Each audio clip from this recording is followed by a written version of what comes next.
తాకట్లో ఉన్న మీ బంగారాన్ని విడిపించి ఆ రోజు ఆన్లైన్ రేటుకి కొంటాం. Sharma gold company.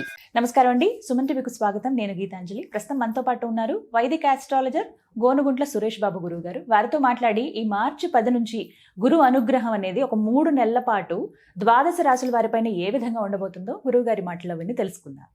గురుగారు నమస్కారం అండి. గీతాంజలి గారు నమస్కారం అండి.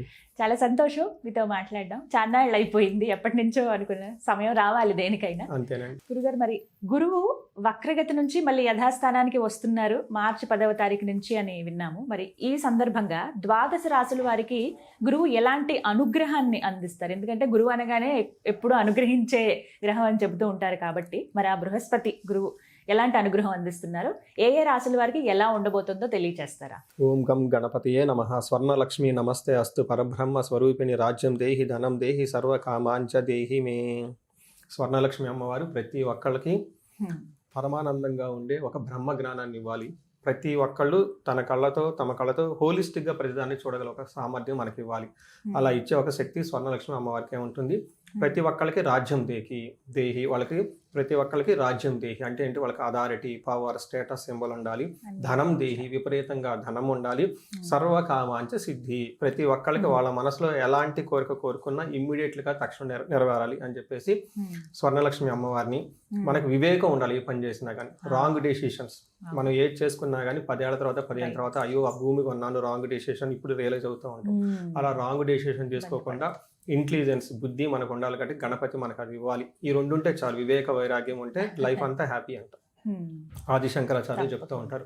ఇందులో మీరు అడిగిన విధంగా గురువుని గురించి చాలా ఇంపార్టెంట్ అండి. గురువు బ్రహ్మ, గురువు విష్ణు అంటారు.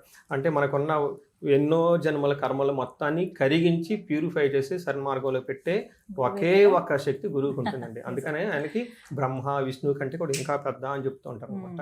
మనం లలిత సహస్రనామం చూసుకున్నా, లేదంటే విష్ణు సహస్రనామం చూసుకున్నా, ఎలాంటి స్తోత్రాలు చూసుకున్నా కానీ, ఎలాంటి పెద్ద పెద్ద హోమాలు చేసినా కానీ ముందు గురువుకి ప్రార్థన చేయకుండా ఏది చేసినా కానీ అది కలవదు. గురువుకి నమస్కారం చేయకుండా వెళ్ళినందుకు ఇంద్రుడికి ఇంద్ర పదవి పోయింది, బ్రహ్మపాతం చుట్టుకొని ఇంకా మళ్ళీ ఆయన స్వర్గం రాలేదు. ఆ తర్వాత అది ఇంకా డిఫరెంట్ స్టోరీ. వాళ్ళ వైఫ్ అదంతా మళ్ళీ గురువు దగ్గరికి వెళ్ళేసి అది పెద్ద ప్రొసీజర్ అనమాట. అంత పెద్ద శక్తి ఉంటుంది ఆ గురువుకి. చూడటానికి చాలా సింపుల్ గా ఓకే లోన్ ఏదో సంధ్యావందనం చేసుకుంటా మంత్రాలు చదువుకుంటా ఏదో లాగా ఉంటుంటారు అనమాట. బట్ వాళ్ళ చూపుకి, వాళ్ళ దృష్టికి, వాళ్ళ యొక్క ప్రెజెన్స్ కి చాలా ఇన్ఫ్లుయెన్స్ ఉంటుంది అనమాట. మనకి ఈ కాలంలో కనుక చూసుకుంటే గురువు ఎవరు అంటే అడ్మినిస్ట్రేటర్. ఓకే, ఈజ్ అ మంత్రి. So management skills. ఎవరైనా కనుక మేనేజ్మెంట్ పదవిలో ఉన్నారు అంటే, లేకంటే రాజరిక పదవిలో ఉన్నారు అంటే, అధికారం ఉందంటే వాళ్ళ పక్కన గురువు కంపల్సరీ ఉండాలి. ఒక గురు దృష్టి రాజు ఈ సూర్యుడు దృష్టి ఉంటే వాళ్ళు మంచి సీనియర్ లెవెల్ పొజిషన్లు అయిపోతారు. 10 మందిని నాయకత్వ లక్షణాలు ఉంటాయి అని చెప్తూ ఉంటారు. ఎప్పుడైతే గురు దృష్టి లేదో, శని దృష్టి ఉందో, వాళ్ళు రాజరికం వచ్చినా కానీ దాన్ని కాపాడుకోలేక కోల్పోతారు అని చెప్పేసి చెప్తూ ఉంటుంది. కొంతమంది పొలిటీషియన్ వాళ్ళు నా దగ్గరికి వస్తుంటారు, ఏమంటే ఇప్పుడు నాకు పదవి వస్తుందా, ఉంటుందా, పోతుందా అని అడుగుతూ ఉంటారు అనమాట. ఈ కాంబినేషన్ మనం చూసేది. So Guru is the well protector అండి. సో మనకి గురువు ఏం చేస్తారు? ఫండమెంటల్ బేసిక్ క్వశ్చన్ చూసుకుంటే ఫస్ట్ ఆయన మనకి ధనాన్ని ఇస్తారండి. చాలా మందికి తెలియదు. మనకి గురువు ద్వారానే మనకి ధనం వస్తుంది. ఎవరైనా కనుక సరిగ్గా ధనం రావట్లేదు అనుకుంటే గురువుని ఇగ్నోర్ చేస్తున్నారు. అందుకని గురు సేవ చేసుకుంటే, శుశ్రూష చేసుకుంటే నిదానంగా ధనం వస్తుంది. తర్వాత సంతానం, తర్వాత జ్ఞానం, తర్వాత ఇలా అన్ని అనమాట. వేదిక నాలెడ్జ్, భక్తి, ఆధ్యాత్మికత, ధర్మచింతన ఇవన్నీ గురువు ద్వారా వస్తూ ఉంటాయి అనమాట. అందుకని ఈ గురువు సరిగా ఉంటే అన్ని సన్మార్గంలో ఉంటుంది. లక్ష్మీదేవి కూడా గురువుని ఫాలో అవుతూ ఉంటుంది అనమాట. ఎందుకంటే ధర్మాన్ని కాపాడతాడు కాబట్టి. ఏది ధర్మం ఏది అధర్మం అని మనకు ఎలా తెలుస్తుంది? ఎవరో ఒకరు చెప్పాలి కదా. ఆ సోర్స్ గురువు అనమాట. అందుకని చెప్పేసి లక్ష్మీదేవి వాళ్ళ అన్నగారు శుక్రాచార్యుడు కూడా గురువే ఆయన. అందుకని చెప్పేసి జ్ఞానము ఎక్కడ ఉంటుందో, ధర్మం ఎక్కడ ఉంటుందో లక్ష్మీదేవి వాళ్ళని ఫాలో అవుతుంటుంది అని చెప్తూ ఉంటారు. సో ఈ సందర్భంగా గురువు మొన్నటిదాకా రివర్స్ వెళ్ళిపోవటంతో దాని యొక్క ఇంపాక్ట్ 12 రాశులకి ఏంటి, ఇప్పుడు మరలా సన్మార్గంలో రుజు మార్గంలో రావడంతో వాళ్ళ యొక్క ఇంపాక్ట్ ఏంటి 12 రాశులకు చూద్దాం. తప్పకుండా. గురుగారు, మకర రాశి, మరి మకర రాశి వారికి గురువు అనుగ్రహం ఎలా ఉండబోతోంది? వాస్తవంగా ఏంటంటే పర్లేదు, ఏళ్ళనాటి సెల్ నుంచి పూర్తిగా మనం బయటపడిపోయాం. ఒకవేళ రివర్స్ వచ్చినా కూడా మనకి ఎలాంటి పరిస్థితి లేదనేది కొంత ఆనందంలో ఉన్నారు వీళ్ళు.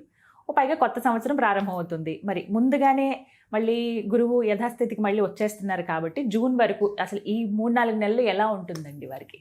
మకర రాశి చూసి చెప్పుకుంటే మీరు చెప్పిన విధంగా మీకు కూడా చాలా జ్యోతిష జ్ఞానం ఉంది, మా లాంటి వాళ్ళు ఇంటర్వ్యూ చేసి గురుగారు అలా ఉంటే మాకు బాగుంటుందండి. అంటే బేసిక్ క్వశ్చన్లు అడగకుండా అడిగి కూర్చోకుండా కొంత ఇన్పుట్ ఇచ్చారనుకోండి, ఈ రాశికి ఎలా ఉంది అలా ఉంది అంటే మాకు ఇంకా క్యూరియాసిటీ వచ్చి ఇంకా పైకి వెళ్తాం. మీరు చెప్పిన విధంగా బాగున్న రాసుల్లో మకర రాశి ఒకటి. బాగున్న 12 రాసులో 2020-25లో నుంచి 2026 2027 మధ్య వరకు ఈ 2.5 సంవత్సరంలో ఈ రాశి వాళ్ళు బ్రహ్మాండంగా ఉంటారు. కారణం ఏంటంటే ఈ రాశికి అన్ని గ్రహాల్లో బాగా పీడించి ఇబ్బంది పెట్టే గ్రహం ఏంటంటే శని. అలాంటి శని వీళ్ళకి అనుకూలంగా ఉండటంతో ఇంకా ఏముంటది చెప్పండి, అంతే ఇంకేం కావాలండి. అందుకని మీరు చెప్పిన విధంగా మిగతా గ్రహాలు కొన్ని అటు ఇటు ఉన్నా కానీ చక్కగా వెళ్తూ ఉంటారు. అయితే గురువు వీళ్ళకి లాస్ట్ 3 months రెట్రోగేట్ వాపస్ వెళ్ళిపోవడంతో బాగానే ఉంది, పెద్ద ఇబ్బంది ఈ రాష్ట్ర వాళ్ళైతే ఏం పడలేదని చెప్పుకోవాలి. ఇప్పుడు నార్మల్గా రుజు మార్గంలోకి వస్తూ ఉండటంతో కొన్ని ఛాలెంజెస్ అయితే వీళ్ళకు ఉంటాయి. అయితే ఇది గురువు టోటల్గా ఇది నీరు ఉంటారు కాబట్టి అండి, వీళ్ళు 9 months ఆల్రెడీ కంప్లీట్ చేసుకున్నారు. 3 months అయితే పెద్ద ఇబ్బంది పడలేదు. వచ్చే 3 months కొన్ని విషయాలు జాగ్రత్తగా ఉండడం అవసరం. ఏ విధంగా అంటే మనకి ఫస్ట్ మనకి క్లాసికల్ టెక్స్ట్ ఏమని చెప్తారంటే ధారాపుత్ర విరోధచ్చ, అంటే భార్యతోటి పుత్రులతోటి భేదాభిప్రాయాలు వస్తాయి. చాలా మంది కంప్లైంట్ చేయడం, మా అబ్బాయి నా మాట ఎండు, చాలా నాటి, నేనేదో చేయాలనుకుంటే ఇంకోటి చేస్తారు, నేనేదో చాలా హార్డ్ వర్క్ చేసుకుని డిసిప్లిన్ ఇక్కడ దాకా వచ్చాను. మా అబ్బాయి విషయంలో చూస్తే ఏ మాత్రం డిసిప్లిన్ కనపడటం లేదు కదా, ఆ ఫోన్లు చూసుకుంటే ఎటు ఉంటాడో నాకే అర్థం కాదు, మీకు కన్ఫ్యూజన్. ఈ క్వశ్చన్లు మకర రాశి వాళ్ళకి నీకు చాలా వస్తాయి. ఫస్ట్ వాళ్ళు ఏదో వస్తారు, ఎందుకంటే మకర రాశి వాళ్ళకి ఛాలెంజ్ చేసి చెప్తూ ఉంటా, బాగలేదా ఎందుకు లేదు నాకు చూపించుకోండి. అందులో మీ ఏజ్ 35 to 45 ఉందా, ఇంకా ప్రోగ్రెసివ్ ట్రాక్లో ఉండాలి. ఎందుకంటే అప్పటికి 10 years ఎక్స్పీరియన్స్ ఉంటుంది, మేనేజర్ పొజిషన్కి వెళ్తారు. కానీ కెరీర్ మీద ఎక్కడన్నా బ్లాక్ అయ్యి ఆగిపోయిందా ఒకసారి ఖచ్చితంగా చూపించుకోమని చెప్తాను నేను. ఎందుకంటే అందులో శాపాలు ఉంటాయి, గ్రహ దోషాలు ఉంటాయి, చిన్ని రెమెడీస్ చేసుకుంటే ముందుకు వెళ్ళిపోతారు అని చెప్తూ ఉంటాను. చాలా ఛాలెంజింగ్గా చేసి మాట్లాడుతూ ఉంటాను ఈ రాశి గురించి. అందులో ఫస్ట్ టెన్షన్గా యూఎస్ నుంచి ఇండియా రావాలి, లేదంటే అటు వెళ్ళాలి, వాళ్ళ డౌట్స్ అన్నీ అయిపోయిన తర్వాత నెక్స్ట్ వీళ్ళు మకర రాశి వాళ్ళ ఫోకస్ పిల్లల మీద పోవటం ఎక్కువగా నేను గమనిస్తూ ఉన్నానండి. ధారాపుత్ర విరోధచ్చ, అంటే పుత్రులతోటి భార్యతోటి ఏదో సంథింగ్ గడగడ అయిపోయేసి ఇలాంటి క్వశ్చన్ ఎక్కువ అడుగుతూ ఉంటారండి. నిన్న 2 days బ్యాక్ కూడా ఒకవేళ మా అబ్బాయి మీ బాబు వయసు ఎంత సార్, 12 సంవత్సరాలకి ఏముంటుందండి నేను అంతే కదా. నేను అదే చెప్తాను. గరికపాటి నరసింహారావు గారు ఒక చిన్న వీడియో ఉంటుంది నా దగ్గర, చిన్న వీడియో చాలా నాకు బాగా నచ్చింది అనమాట. అది చెప్పిన మాట వినని వాడిని పుత్రుడు చెప్పిన మాట వినట్టు నటించేది కూతురు అంటే అది చూడండి ఆ మహానుభావుడు. అందుకని అన్ని అవార్డులు అన్నీ వస్తాయి అంటే బాగా చెప్పడం వల్ల. కానీ ఆ ఒక్కటి నా దగ్గర మాత్రం మొబైల్లో పెట్టుకొని ఎవరైనా పిల్లల గురించి అడిగితే ముందు అది ఫార్వర్డ్ చేస్తాను, తగనవుతారండి అది చూసిన తర్వాత. అందుకని ధారాపుత్ర విరోధచ్చ, భార్యతో పిల్లలతో ఇంకా అది స్వజనే కలహ, అంటే పక్కన ఉన్న వాళ్ళతో ఇట్లా చిన్న గొడవలు అవుతూ ఉంటాయి మకర రాశి వాళ్ళకి. వీళ్ళకి ఒక్క విషయం చాలా గుర్తుపెట్టుకోవాలంటే చోర అగ్ని నృప భీతిచ్చ. ఈ టైంలో అగ్ని ప్రమాదాలు జరగటం కానీ, జ్యువెలరీ పోగొట్టుకోవటం కానీ. నా వీడియో విని ఒక ఆమె యుఎస్ నుంచి ఫోన్ చేసింది, వాళ్ళ బంధువులు ఎవరో గోల్డ్ జ్యువెలరీ ఏదో మొత్తానికి ఇచ్చారు పాపం. అక్కడ తీసుకెళ్ళిపోయిన తర్వాత అమెరికాలో ఇల్లు మొత్తం పగలగొట్టి జ్యువెలరీ ఎత్తుకుని పోయారండి. వాళ్ళకి సేఫ్టీ బాక్స్ ఒకటి ఉంటుంది, ఆ బాక్స్లో ఎప్పుడు వెళ్ళిపోయారు బాబోయ్. చోరాగ్ని రూప భీతిచ్చ, రాజుల వల్ల గవర్నమెంట్ ఆఫీసుల వల్ల వీళ్ళకి భయం కలిగే అవకాశం ఉంటుంది అని చెప్తూ ఉంటారు. బట్ ఓవరాల్గా ఏంటంటే ఇది మేనేజబుల్గా సిచ్యువేషన్లో ఉంటారు. ఎందుకంటే మకర రాశి వాళ్ళు కాబట్టి ఆల్రెడీ చాలా గ్రహాలు అనుకూలంగా ఉన్నాయి కాబట్టి ఇలాంటి విషయాలు కొంచెం జాగ్రత్తగా ఉండాలి. అనవసరమైన అపవాదులు వీళ్ళ మీద వచ్చే అవకాశం ఉంటుందని గుర్తుపెట్టుకోవాలి. ఇది కూడా నాకు చాలా మంది కంప్లైంట్ చేశారు. మనకు పురాణాల్లో ఏం చెప్తారు, ఒక స్టోరీ కూడా చెప్తారు. ఒక స్టోరీ చెప్తారు. సత్యముని అని ఒక మహర్షి ఉండేవాడంట. ఆయన రాజు దగ్గరికి వెళ్ళిపోయారు. ఆయన ఆస్థానంలో ఆ ప్లేస్ అంతా ఇచ్చారు, చక్కగా మెడిటేషన్ చేసుకుంటూ ఆయన సరదాగా అందరికి ప్రవచనాలు చెప్పుకుంటూ ఉండి రాత్రుల పూట ఆయన ఎందుకు ఒకసారి సరదాగా తిరుగుదాం ఎలా ఉంటుందని తిరిగాడంటండి. ఆ రోజు రాత్రి పూట రాణి గారి జ్యువెలరీ మిస్ అయిపోయింది. చూసిన వాళ్ళు బట్టలు చెప్పారు ఈ ముని తిరుగుతూ ఉన్నారని చెప్పేసి. ఈ రాజుగారికి ఎనిమిది డౌట్ వచ్చేసి పనిష్ చేస్తాడు. ఉదయం పూట తీసుకెళ్ళిపోయి ఏదో సంథింగ్ ఇబ్బందులు పెట్టేస్తారు. సాయంత్రానికి తెలిసిద్ది ఆ జ్యువెలరీ ఉంది ఎక్కడ మళ్ళీ మిస్ అయిపోయి దొరికినాయి అని చెప్పేసి. చూడండి ఆయన మీద అంత పెద్ద ముని మీద అపవాదం వచ్చేసి పనిష్మెంట్ అయిపోయింది. అంటే వీళ్ళు చెయ్యని తప్పులకి, లేదంటే వీళ్ళకి సంబంధం లేని దానికి, లేదంటే ఏదో ఒక పని వృధా పని ఒకటి ఏదో వాళ్ళ ఎక్స్పెక్టేషన్ విధంగా లేకపోయినా కానీ పాపం వాళ్ళకి డబ్బులు ఇవ్వటమో ఏదో ఒకటి చేసుకొని ఆయన తలనొప్పి పోయిందని చెప్పేసి పంపించి ఇచ్చేసి ఒక ఎక్కువగా ఈ రాశి వాళ్ళకు ఉంటుంది అని మనకు చెప్తూ ఉంటారండి. ఇది మాత్రం ఒకటి, మిగతా అన్ని విషయాలు బాగుంటుందని తెలుసుకోవచ్చు. ఒకటి కాస్త మరి ఈ భయాలు కూడా ఉండొద్దు, వీటి నుంచి బయటపడాలి అని అంటే గనక ఎటువంటి పరిహారం చేసుకోవాలంటారు? ఒకటి వీళ్ళు యోగా చేయటం చాలా చాలా ఇంపార్టెంట్ అండి. మనకి హఠ యోగా, ప్రాణాయామ ఎక్కువ చేసుకుంటూ ఉండాలి వీళ్ళకి. ఎందుకు ప్రాణాయామం అంటే higher level energy, positive energy వీళ్ళకి వస్తూ ఉంటుందండి. రెండోది ఈ సిచ్యువేషన్కి అనుగుణంగా ఎక్కువగా వీళ్ళు తనను మౌల్డ్ చేసుకోవటం ఉండటం చాలా ఇంపార్టెంట్. రెండోది ఈ రాశి వాళ్ళు కనుక కుదిరితే, అంటే ఆల్రెడీ ఏదైనా మంత్రం కనుక వచ్చి ఉంటే ఈ టైంలో మంత్రాలు ఎక్కువగా చాంట్ చేస్తూ ఉంటే చాలా బాగుంటుంది. పర్టికులర్గా గాయత్రి మంత్రం చాలా చాలా పవర్ఫుల్ అండి.